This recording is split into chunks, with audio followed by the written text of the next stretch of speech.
आदिल और सलीम एक ही गांव में पले बढ़े थे, एक ही मदरसे में पढ़े, एक ही उस्ताद के शागिर्द रहे।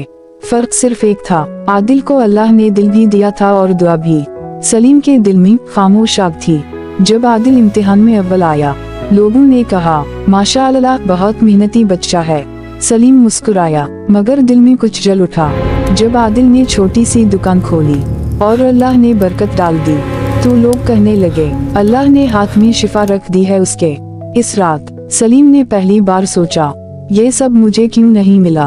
वक्त गुजरता गया। आदिल हर जुमा किसी न किसी गरीब की मदद करता, किसी को बताता भी नहीं था, मगर सलीम हर नेकी को शक की नजर से देखता।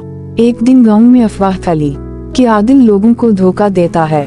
अफवाह किसने फैलाई, किसी ने नाम नहीं लिया, लेकिन इस दिन ये जो आग मेरे दिल में है, ये सिर्फ दूसरों को नहीं, मुझे ही जला रही है। अब मैं समझ गया।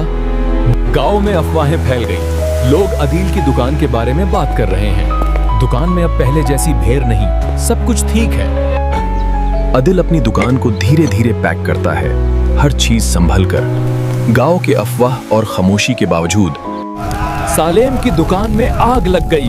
हर चीज जल रही है, हर जलती हुई लाकड़ी उसके अंदर की झांस। गांव में अफवाहें फैल गई। लोग अदील की दुकान के बारे में बात कर रहे हैं। दुकान में अब पहले जैसी भीड़ नहीं, सब कुछ ठीक है। अदिल अपनी दुकान को धीरे धीरे पैक करता है, हर चीज संभल कर। गांव के अफवाह और खामोशी के बावजूद सलीम की अपनी दुकान जल गई।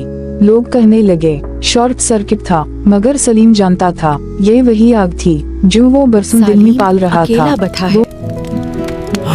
हर चीज खत्म हो गई।